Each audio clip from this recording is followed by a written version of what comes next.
నమస్తే, welcome to our channel. నేను సిరి.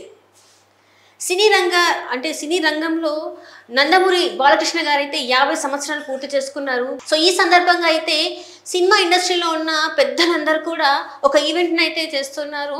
So దానికి సంబంధించి అంటే రేపైతే ఒక ఈవెంట్ అయితే ఉంది. సో ఇందులో భాగంగానే ఇన్ని సంవత్సరాలు పూర్తి చేసుకున్నా కూడా ఇంతవరకు పద్మ ఏదైతే ఉందో పద్మ విభూషణ్ ఇలాంటి పురస్కారాలు కూడా బాలకృష్ణ గారికి అయితే ఇంతవరకు రాలేదు. సో దీంతోనైతే సినిమా పెద్దలు కూడా రావాలని చెప్పేసి అయితే కోరుకుంటున్నారు. దీని మీద మరిన్ని విషయాలు అయితే మనకు తెలియజేయడానికి ఈరోజు మనతో పాటు ఉన్నారు ప్రముఖ సినీ క్రిటిక్ యజ్ఞమూర్తి గారు. నమస్కారం సార్. నమస్తే సిరి. సార్, మనం చూసుకుంటే తెలుగు ఇండస్ట్రీలో అంటే దిగ్గజ నటుడు అంటే బాలకృష్ణ గారి పేరు అయితే వినిపిస్తూ ఉంటుంది. సో బాలకృష్ణ గారు అయితే 50 సంవత్సరాలు తన సినీ కెరియర్లో అయితే పూర్తి చేసుకున్న సందర్భంగా రేపు అంటే సెప్టెంబర్ 1న ఒక ఈవెంట్ అయితే పెద్దలందరూ చేస్తున్నారు. ఇదే సందర్భంలో ఏంటంటే ఇంతవరకు ఏ పురస్కారం అంటే పద్మకి సంబంధించిన పురస్కారాలు ఏవి కూడా బాలకృష్ణ గారికి అయితే ఇంతవరకు దక్కలేదు. ఎందుకంటారు అంటే దీని వెనకాల కారణం ఉందా? పెద్దలు కూడా కోరుకుంటున్నారు ఎందుకు రాలేదు ఇంతవరకు అని చెప్పేసి. మరి ఏమంటారు సార్? సో బాలయ్య ఏదైతే నందమూరి బాలకృష్ణ అభిమానులందరూ కూడా బాలయ్య అని చెప్పేసి పిలుచుకున్నటువంటి ఆయన సో ఇప్పుడు అంటే తాతమ్మ కళ అనే ఒక సినిమా ద్వారా 1974లో వచ్చినటువంటి సినిమా. సో ఆ సినిమా ద్వారా ఆయన నటుడుగా అడుగుపెట్టాడు. తండ్రికి నందమూరి తారక రామారావు గారి వారసుడిగా ఆయన అడుగుపెట్టాడు. తర్వాత 1984 ఆ ప్రాంతంలో ఆయన సాహసమే నా జీవితం అనే సినిమా ద్వారా హీరో అయ్యాడు. డిస్కో కింగ్ అని ఆ టైంలో వరుసగా సినిమాలు చేశారు. బట్ మంగమ్మ గారి మనవడు అనే సినిమా నుంచి ఆయనకి స్టార్డమ్ లభించిందని చెప్పాలి. సో ఆ తర్వాత మళ్ళీ ఆయన వెనక్కి తిరిగి చూసుకోవాల్సిన అవసరం ఎప్పుడూ కలగలేదు. ఒక గొప్ప నటుడికి వారసుడిగా వచ్చి అలాగే తను కూడా ఒక పేరు పొందిన ఒక టాప్ హీరోలో ఒకటిగా నిలదొక్కుకోవటం అనేది సర్వసాధారణంగా జరిగే విషయం కాదు. అది బాలకృష్ణ చేసి చూపించారని చెప్పాలి. అలాగే నందమూరి తారక రామారావు గారు అటు సోషల్ మూవీస్లో మాత్రమే కాకుండా జానపద హీరోగా గొప్పగా రాణించారు. పౌరాణికాల్లో ఎంత గొప్పగా రాణించారో మనకి తెలుసు. ప్రపంచంలోనే మైథలాజికల్ మూవీస్లో అంత గొప్ప ట్రాక్ రికార్డు ఉన్నటువంటి నటుడు హీరో ఎక్కడ ప్రపంచంలో కనిపించడు.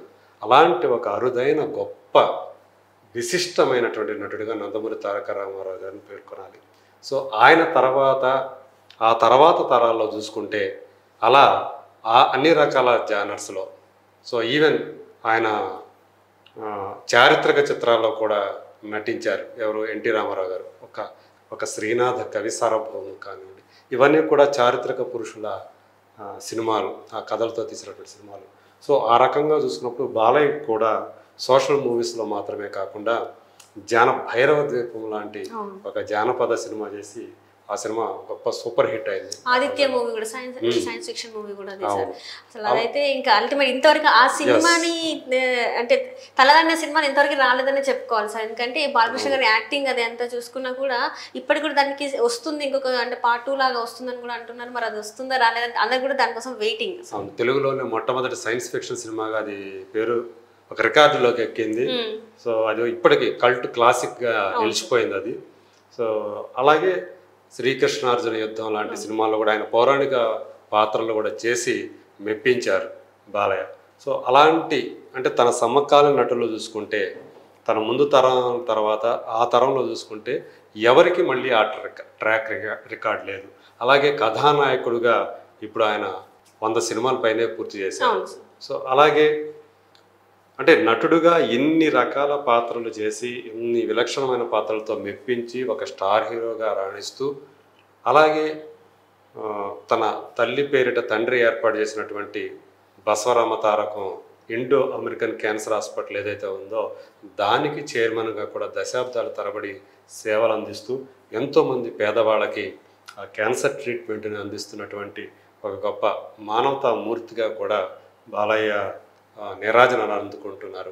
చాలామంది ఆయన క్యాన్సర్ హాస్పిటల్ ద్వారా ఎంతమంది పేదలకి ఆయన హెల్ప్ చేస్తున్నారు అనేది చెప్తున్నప్పుడు నిజంగా మనకు కూడా నిజంగా ఎంత జరుగుతూ ఉందా అంటే వాటికి పబ్లిసిటీ కూడా చేసుకోరు ఆయన.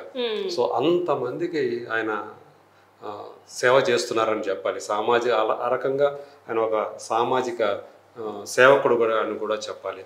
సో ఇలాంటి మరి వ్యక్తికి ఇప్పటిదాకా ఎందుకు పద్మ పురస్కారం రాలేదు అనేది చాలామందికి ఆశ్చర్యాన్ని కలిగించే విషయం. బహుశా నిన్న మొన్నటిదాకా కాంగ్రెస్ ప్రభుత్వం అధికారంలో ఉండటం వల్ల కేంద్రంలో ఈయన తెలుగుదేశం పార్టీ ప్రభుత్వానికి, ఎందుకంటే ఎన్టీ రామారావు గారు అసలు తెలుగుదేశం పార్టీని పెట్టిందే కాంగ్రెస్ పార్టీ మీద ఆ రోజుల్లో. సో దానిని ఎదుర్కోవాలని చెప్పేసి తెలుగువారి ఆత్మగౌరవాన్ని నిలబెట్టాలనే ఉద్దేశంతోనే ఆయన ఆ పార్టీకి తెలుగుదేశం అనే నామకరణం చేసి మరీ పెట్టారు.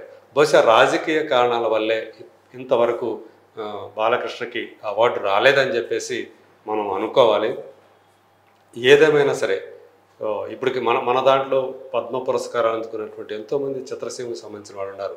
సో చిరంజీవి గారు పద్మ విభూషణ్ పురస్కారాన్ని, అంటే కేంద్ర ప్రభుత్వం అందజేసే పౌర పురస్కారాల్లో పద్మశ్రీ, పద్మభూషణ్ తర్వాత పద్మ విభూషణ్, దాని తర్వాత హయ్యెస్ట్ పౌర పురస్కారం ఏదైనా ఉందంటే అది భారతరత్న మాత్రమే. సో అలాంటి పైన చూసుకున్నప్పుడు 2వ స్థానంలో ఉన్నటువంటి పద్మవిభూషణ్ కూడా అందుకున్నారు.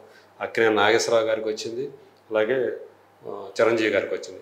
ఈవెన్ ఎస్పి బాలసుబ్రహ్మణ్యం ఒక తెలుగు గాయకుడు అయినప్పటికీ ఆయన తమిళనాడు రాష్ట్రం నుంచి పద్మవిభూషణ్ అవార్డు అందింది, ఆయన అందుకున్నారు. సో ఆయన తరపున ఆయన ఫ్యామిలీ అనుకోండి. సో అలాగే ఎప్పుడో 1960స్లోనే నందమూరి తారక రామ గారు పద్మశ్రీ పురస్కారం అందుకున్నారు. ఆ తర్వాత మళ్ళీ రాజకీయ కారణాల వల్లే ఆయనకి అత్యున్నత పౌర పురస్కారాలు రాలేదు. ఆయనకి భారతరత్న ఇవ్వటానికి అన్ని రకాల అర్హుడు అని చెప్పి ఆయన అభిమానించే వాళ్ళందరూ కూడా, తెలుగు వారందరూ కూడా కోరుకునేటువంటి ఒక విషయం. అది కూడా జరగల. ఎందుకంటే ఆయనకి సమకాలీకులుడైనటువంటి ఇక్కడ తెలుగువారిలో ఎలాంటి ఈయనకి ఎంత స్టార్, ఎంత పేరు ప్రఖ్యాతులు ఉన్నాయి, మహానటుడిగా, మహానాయకుడిగా. అలాగే తమిళనాడులో అలాంటి ఇమేజ్ ఉన్నటువంటి ఎంజి రామచంద్రన్ గారికి ఇచ్చారు. ఆయనతో పోల్చుకుంటే ఈయనకి ఇంకా మరింత ఎక్కువ దేశవ్యాప్తంగా కీర్తి ప్రతిష్టలు ఉన్నాయి రామారావు గారికి. అయినా ఆయనకి భారతరత్న ఇవ్వలేదు రాజకీయ కారణాల వల్లే. సో ఇప్పుడు బాలకృష్ణకి కనీసం పద్మభూషణ్ అయినా సరే ఇవ్వాలి అనే డిమాండ్ చిత్రసీమ నుంచే కాకుండా, ఆయన అభిమానించే కాకుండా తెలుగువారు చాలామంది నుంచి కూడా వినిపిస్తూ ఉంది. సోషల్ మీడియాలో తమ అభిప్రాయాలను వాళ్ళు వ్యక్తం చేస్తూ వస్తున్నారు.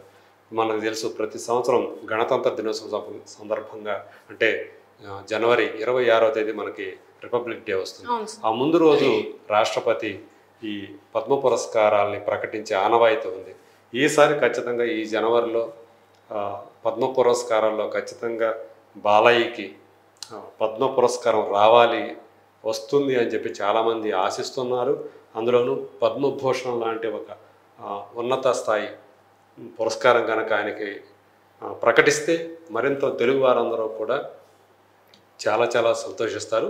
ఆయన దానికి అర్హుడే, అన్ని విధాలా కూడా అర్హుడనే చెప్పాలి. అంటే ఒక నటుడిగానే కాకుండా ఒక సామాజిక సేవకుడిగా కూడా ఆయన సమాజానికి చేస్తున్నటువంటి సేవకి ఖచ్చితంగా కేంద్ర ప్రభుత్వం గుర్తించాలని ఆయన అభిమానులు, తెలుగు వాళ్ళందరూ కూడా కోరుకుంటున్నారు. Thank you so much. Thank you.